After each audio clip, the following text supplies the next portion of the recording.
Hello guys, एक और video के साथ।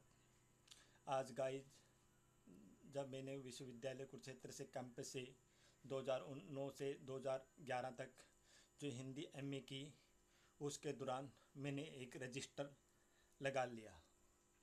जब भी मैं यूनिवर्सिटी की लाइब्रेरी में जाता तो कोई भी पर्सन मुझे मिलता, मैं पर्ची पे लिख के, एक पेज पे लिख के लेके आता और इस रजिस्टर में लिख देता।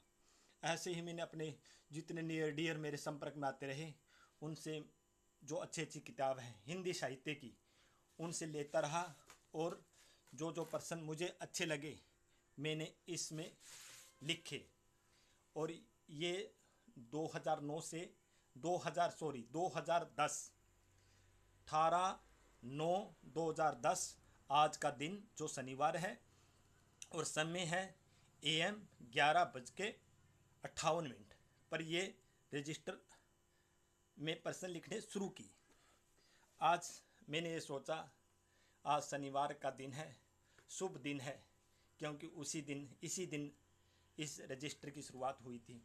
और मैं ये चाहता हूँ गाइज कि हर रोज़ इसमें से 50-50% मैं आपके आगे शेयर करूँ गाइज।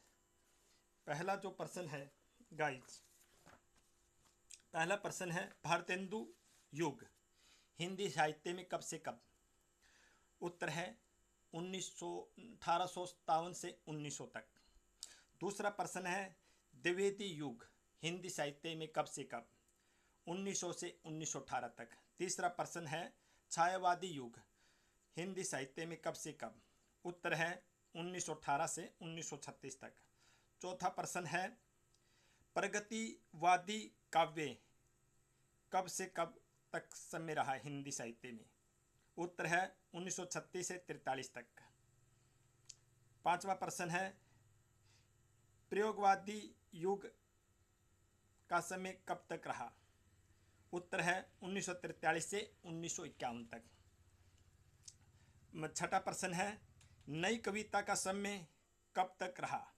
1951 से 1964 तक। छठा प्रश्न है हालावाद काव्य धारा के प्रवर्तक कौन है और ये कब तक रहा। उत्तर है 1933 से 1936 तक हिंदी साहित्य में हालावाद काव्य धारा रही। इसके प्रवर्तक हैं मस्ती के कवि हरिवंश राय बच्चन। सातवां प्रश्न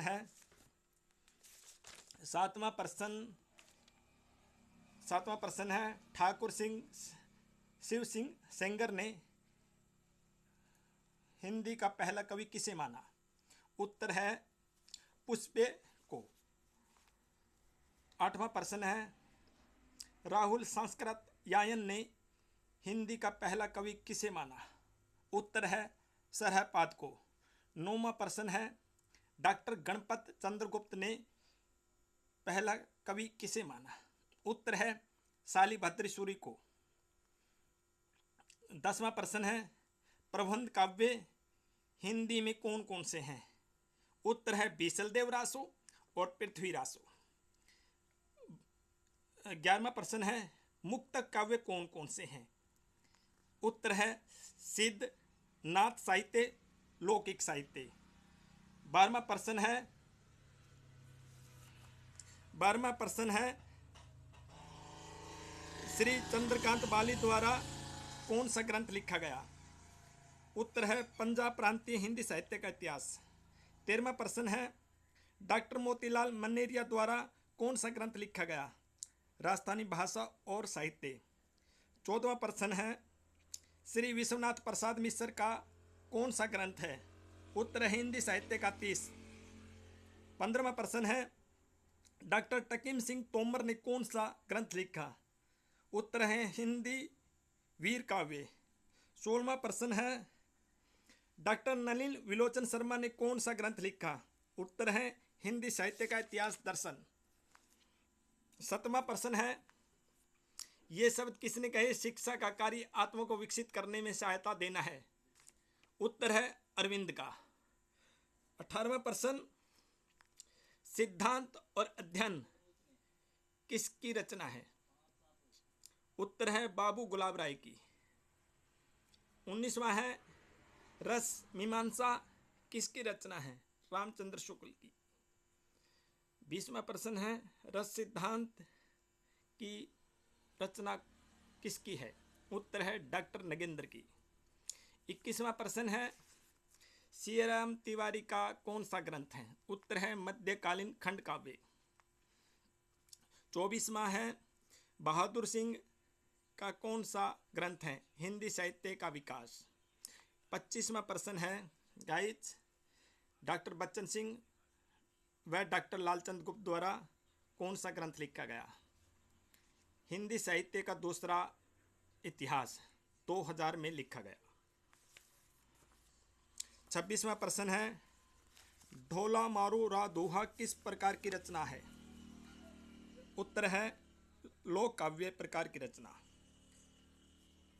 27वां रासो काव्य का कौन सा रस प्रधान है? उत्तर है वीर रस और श्रृंगार रस। 28वां प्रश्न है अपभ्रंश का बहुभूति किसे कहा जाता है? उत्तर है पुष्पदंत को। 29वां अमीर खुसरो का वास्तविक नाम क्या था? उत्तर है अब्दुल हसन। 30वां प्रश्न है पुरानी हिंदी नाम किसने दिया? उत्तर है चंद्रधर शर्मा गुलेरी ने। 31वां प्रश्न है संत काव्य का मुख्य दार्शनिक आधार क्या है? उत्तर है अद्वैत दर्शन। 31वां प्रश्न है भक्ति की निष्पत्ति श्रद्धा और प्रेम के योग से होती है, ये शब्द उत्तर है रामचंद्र शुक्ल। 32वां है सरस्वती कंठाभरण किसकी रचना है? उत्तर है आचार्य भोजराज की। 33वां प्रश्न समालोचना दर्श किसकी रचना है? उत्तर है जगन्नाथ दास रत्नाकर की। 34वां प्रश्न आलोचना के मान किसकी रचना है? उत्तर है शिवधान सिंह चौहान की। 35वां प्रश्न अध्ययन और आस्वाद किसकी रचना है? गुलाब राय की।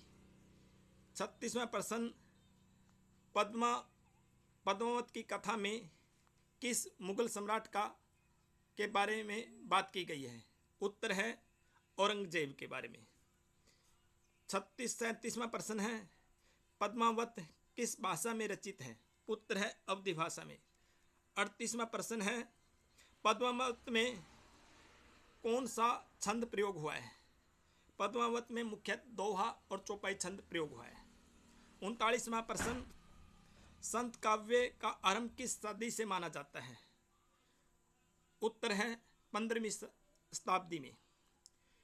40वां प्रश्न जैसी शेख मेहंदी किसके शिष्य थे? उत्तर है सूफी मेहंदी सूफी फकीर के। 41वां प्रश्न है लाज न आवत आपको दौरे आयु साथ दिक दिक ऐसे प्रेम को कहो मैं नाथ, ये पंक्ति रत्नावली की है। 42वां प्रश्न रामचंद्र शुक्ल ने कबीर की भाषा को क्या कहा? उत्तर है सतुकड़ी भाषा। 43वां प्रश्न कबीर द्वारा उल्टभाषियों का प्रयोग किस लिए किया गया? उत्तर है मुख्य उद्देश्य तथ्य का मर्म समझाने के लिए। उसके बाद 44वां प्रश्न है संतो आई ज्ञान की आंधी रे किसकी पंक्ति है? उत्तर है कबीर की। संतो आई ज्ञान की आंधी रे में किस अलंकार का प्रयोग किया गया है? 45वां प्रश्न रूपक अलंकार का। 46वां प्रश्न है रैदास की पत्नी का नाम लोना था। 47वां प्रश्न है प्रभु जी तुम चंदन हम पानी, ये पंक्ति किसने कही? उत्तर है रैदास जी ने। 48वां बिश्नोई संप्रदाय की स्थापना किसने की? जंबनाथ संत ने। 49वां प्रश्न है नानक देव की रचनाओं का संकलन किसने किया? उत्तर है गुरु अंगद ने। 50वां प्रश्न गाइज, तुलसी का सारा काव्य तालमेल की विराट चेष्टा है, यह शब्द किसने कही? उत्तर है हजारी प्रसाद द्विवेदी ने। गाइज, ये जो अनमोल धरोहर है, आज मैंने शनिवार के दिन ये पढ़ लिया कि मैं इस धरोहर को मैं आप तक पहुंचाऊं मेरे प्यारे गाइज, और आप इस धरोहर को पढ़कर लाभ उठाएं। गाइज, अच्छी लगे तो शेयर, सब्सक्राइब, लाइक कर देना।